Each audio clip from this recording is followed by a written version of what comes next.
This is the Adaptation and Inheritance Progress Quiz 3.1 to 3.4. We're going to look firstly at some keywords and their definitions. Let's look at number 4. We've got organisms that have lots of characteristics in common and can mate to produce fertile offspring. If that's the case, then they belong to the same species. Okay, fighting, we'll look at number 5 down. Fighting with other organisms for resources. Another word for that would be competition. Okay, we'll look at 10 across just now because that was a convenient one. Moving to another area for a year.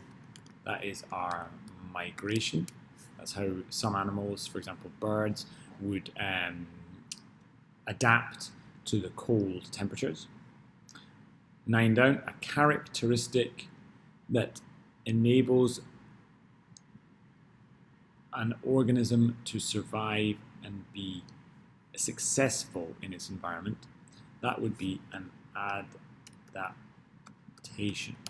Okay, we know that we adapt so that we can survive and ultimately reproduce. Okay, so 8 across, the way that organisms depend on each other to survive, grow and reproduce. Depend being the key term there. This is interdependence. All right, let's look at the next ones. 2 down, a type of variation where a characteristic can only result in certain values. This is the stuff that we would plot on our bar graph, and therefore it is discontinuous. Okay. 6, an animal that eats other animals, that is our predator. And the next one is the animal that is eaten, which is the prey. Difference in characteristics, that's our variation. And lastly, we've got 3 down, the type of variation where a characteristic can take any range within a value within a range. That would be continuous, just like our arm span that we measured in class, height, mass, etc. Let's now look at the adaptations of a cactus. Okay, a cactus, you should be aware, lives in the desert, and so there are various adaptations which allow it to survive. The main reason that we have these adaptations is because we're competing for water, and we want to make sure that our cactus has as much water as possible. How does it do that? Well, one way that it does it is it has a very large network of roots. Obviously, there's not a lot of water in the desert. Yeah. If there's not a lot of water, then we need a large network of roots to absorb as much water as possible. That water is then stored in the stems because, again, there's not a lot of water in the environment, and so therefore we need to store that for later consumption at a later time. You should also be aware that cactuses are covered in spines. This is so that we can fend off any kind of predators, anyone wanting to eat the cactus. And lastly, it's covered in a thick, waxy layer. This is to do with our diffusion and essentially to prevent the water from leaving the surface of the cactus. Let's look now at competition. Okay, highlight each resource with the correct color according to whether animals compete for it, plants compete for it, or both. So we have food. Well, plants make their own food, so therefore animals would compete for food. Mates, again, plants can reproduce asexually, okay, so we wouldn't be competing for mates. However, a plant does rely on sunlight in order to create its food, in order to do that process of photosynthesis.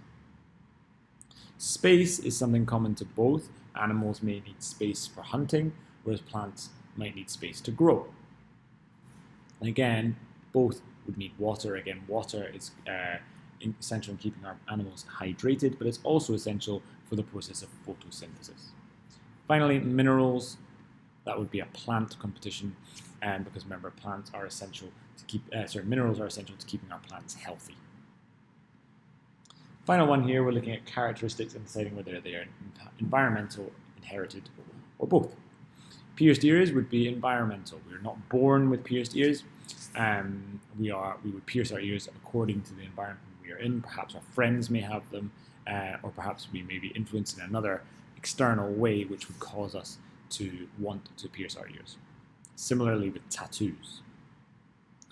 Intelligence is both. Okay, obviously we inherit certain genes, certain characteristics from our parents, which might enable us to say be more academically able. However, if you go to a school where there are lots of resources and very good teachers, like a certain person talking to you right now, then obviously that's to do with your environment. Certainly to do with your environment is a scar. We are not born with scars, they are due to injuries which happen after our birth, and in that sense they are environmental. Your mass, again, depends on your genetics, but also it depends on your environment. If you're living in an environment where there's a lot of food readily available, you live, for example, in the proximity of lots of Starbucks and KFCs, you will notice your mass is a lot greater. However, if you don't have access to high calorific foods, then you will not have a high mass.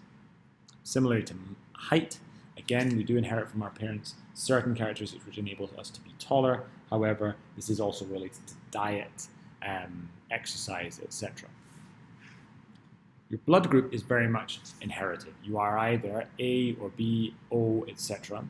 And this cannot change over your lifetime. Similarly with eye color, obviously we are discussing here natural eye color. If hair color was here, we'd be thinking about the natural hair color. And of course, genetic diseases, key term here being genetic, passed through your genes and therefore inherited. What I'd like you to do now is have a look at your answers, compare them to mine, think about where you had a few struggles, and then we'll use this in preparing for our assessment, which will allow us to understand the whole topic. Thanks for watching.